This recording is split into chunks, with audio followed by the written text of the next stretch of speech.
Barbara looks real studious in her glasses, and you may be wondering, As I do never seen Huey in glasses. I wear them, but I'm struggling right now. But I did want to look just as studious. Right? They are.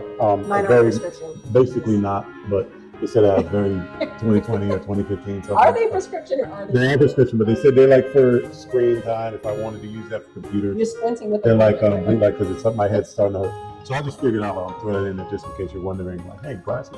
No, I don't really wear them, but today But you're supposed to I wear am them. right now. No, he said I don't have to. Okay. The doctor But you told look me good that.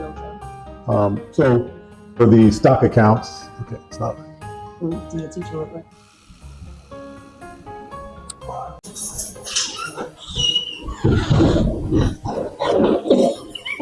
Like it. I like it. You should talk about chasing some. Mom, we should take her out the next walk. At all. I don't think we go. Ryan, you can't be here when we're doing this. At all. You like this in the back. Seriously. No, seriously. Like, what are you doing?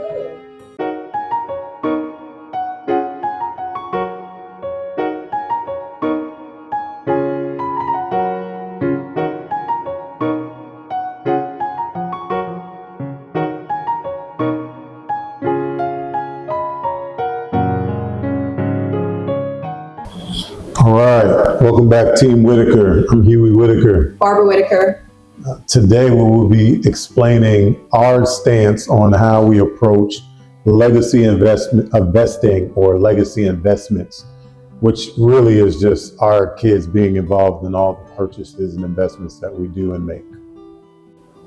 So to start, all of the topics that we bring to you are biblically based, and today's no different.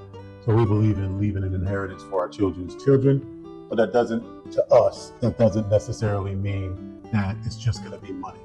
So what we want to do is to empower them with good financial principles and good decision-making thought processes and how we implement that. Right, we're going to include examples, real practical examples of what we do with our kids. We know that they develop at different ages, and we've said previously on other videos, we have a child in elementary, a child in middle, a child in high school, and a child in college. So we have the full spectrum of where their development process is throughout different periods in their lifetime. So the strategies and the tools, the practices that we may teach our college-age daughter, that may include, not running up a credit card that you can't even really afford in the first place, for example, when you go off to college, is going to be a little different than the example that we teach our youngest child, which is, how to be nice and kind and the importance of giving. And those are two completely different strategies, but where they are in their developmental process matters in the tools that we're giving them. For the investment accounts, we use E-Trade. We're not endorsing them, telling you you should use E-Trade. That's what we use. And we've set up accounts for our kids, and we've also included them in the purchases of stock, individual stocks, and actually asked them to do the research on those stocks. And those accounts have been contributed to over that time, but also they've grown in the market. And some have, double, triple in account value, a 10x we've seen also. So, it's just, again, those investments that they're in is a combination. I manage that, right? I do it personally to make sure that they get the best, and I'll trade in and out, buy and sell. But the simplest form of it is that they have them, they understand they're there, we look at them from time to time, they ask about them, but they weren't involved in the initial purchases. And I'll also ask them, and I'll make mention, hey, this is happening right now with Ulta Beauty, or we'll talk about when Roblox came out with their, IPO, which is their initial public offering. We mentioned, hey, Roblox, for money, because she played it all the time. Disney is a staple. I think they all have Disney.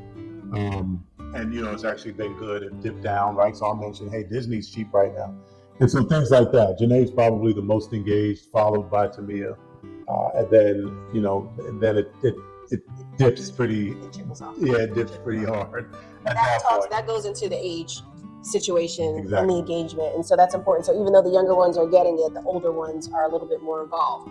But also, just a couple of points I wanted to make about that. One thing Huey teaches them in that process is a good investment rules. Invest in something that you believe in. So he'll talk to our girls. What is the brand that you're using right now? What is something that you really like? And that's something that it's thought provoking. It gets them to think, okay, what am I using? What company does own that? How much does that stock worth?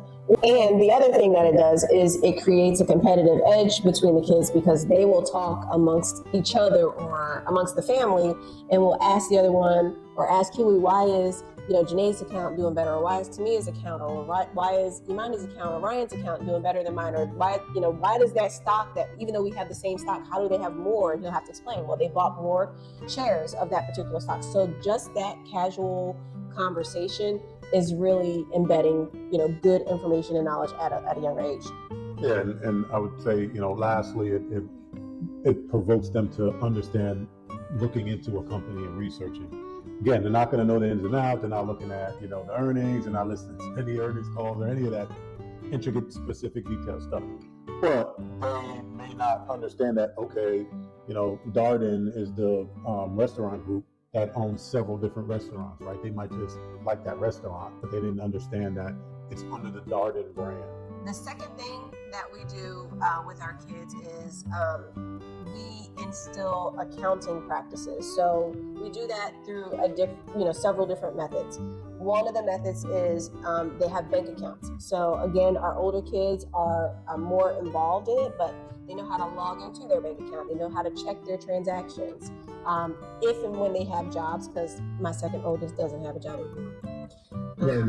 Right now. She's out of work. She's out. They know how to check their paycheck to make sure they got paid correctly. They know how to log in. They know how to check their transactions. They know how to use their debit card. They understand, and even though they struggle a little bit with the thought process still, it's a constant conversation, but the difference between a debit card and a credit card. In addition to that, before Rooster Money went out of business, we used to have a Rooster Money account, and in that was, it was another banking account, not a real bank account set up, but a simulation basically of a bank account. Their allowance would go into that account. They would see when, if we went out shopping and they want to spend a certain amount of money, that money would be withdrawn from their account. If they didn't do their chores, they wouldn't get paid. So they kind of understand all of those principles and practices with accounting. The next thing that we do is we teach giving. They are involved in the foundation. They understand how we feel about giving and making sure we do our part in our community from a giving perspective, whether it's doing scholarships with the foundation or volunteering, or the foundation does random acts of kindness. Our oldest understands tithing. She tithes with the money that she makes. So these are all things that we teach with respect to giving. So one of the principles that we believe is important in financial building is leverage. We don't teach that word per se to our kids, but we teach them about the importance of having good credit. So, for example, one of the things that we've done with our oldest is we've included her as an authorized user on one of our credit cards. This practice gives her access to building her credit at a young age without her feeling the need to go out and get a credit card that she can't afford to maintain. So we had our conversation with her before she went off to college. Hey, avoid the credit card tables at all costs. But before she even got to that point, we included her in her credit and on our credit card as an authorized user, so that at this age she has a credit score that's better than a lot of people. That's a decision that was specific to her at that time. She showed enough maturity to be able to have that access and understand the rules and follow the rules, even though there's been some discussion, good discussion, in her management of that access. That needs to be child-based and maturity-based if you're giving that kid that kind of access to your credit. Otherwise, it could create an issue. So you have to be discern. Yeah, you have to discern whether or not it's a good time to do that for your child or not. And the most commonly used strategy that we implement is through our real estate ventures and projects. So many years ago, we had a few rental properties. Those properties, we kind of auctioned them off, if you will, to the kids. We went through what the margins look like. We talked about the income coming in. We talked about what the expenses were on each of the properties, and then we showed what the actual profit was, on each. And then they got to pick which property they wanted and which one they wanted to kind of oversee or manage. In the most recent acquisition phase, we've implemented them a different way. So not picking the properties now, but more in the design and in the construction part of things, as well as like making sure that they go and see the properties, they understand the prices, what some of the repairs that we're making and thinking are going to be. As well. Yeah. Their involvement for us really is decision making. One of the main goals that we have in guiding our kids into adults is helping them to have sound decision making skills.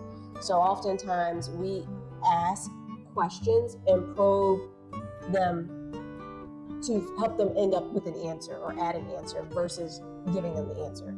And so when they're involved in the investment process, the renovation process, picking out options, going to the property, understanding the commitment, seeing the work that goes into it, all of those things. Management of the people, which we've implemented as well. Like we go to a property on a Saturday. Saturdays sometimes it's hard to get people there to work, or Sundays, we bought food to the vendors and the subs that are at the properties and the projects. And the kids are there, bringing things and being involved. Yeah. So all of that helps. If they have sound decision-making skills, that will help in making financial decisions in the future. So it all kind of goes together. And family business is biblical. So for us, we don't require our kids to do what we did or to do what we do. But we do believe that involvement in the family business is biblical, and it's important to the foundation of the legacy as a whole. Amen. All right, so key points. First of all, get your kids involved. There's many ways and ideas that you probably already have thought of that you can probably get your kids involved in some of the things that you're trying to do to elevate your family and yourself individually. So get your kids involved. 2, you should definitely talk to your kids when you're making investment and financial decisions. Getting those key principles, thoughts, practices in their understanding sooner rather than later will really help the foundation for them as they grow and become adults. And in their involvement, I guess lastly, make sure that you're soliciting feedback. Understand what they like, what they didn't like. Maybe you help to change some things in the next approach. Maybe leave them out of that one child. Maybe they didn't like it as much as the others. The others can do that, and maybe there's a place for that. Maybe one child that didn't like what they were doing. So solicit feedback, understand what they like, what they don't like, because a good experience encourages them to continue on to that thing, and maybe they take it to the next level and bring you ideas that you didn't think about. We thank you guys again for tuning in. We hope you found some exciting advice in this episode. Until next time, start strong, grow bold, be fruitful. Thanks, guys. Don't forget to like, subscribe, share, comment. What else? All of that. All that. Ryan said hit the like button.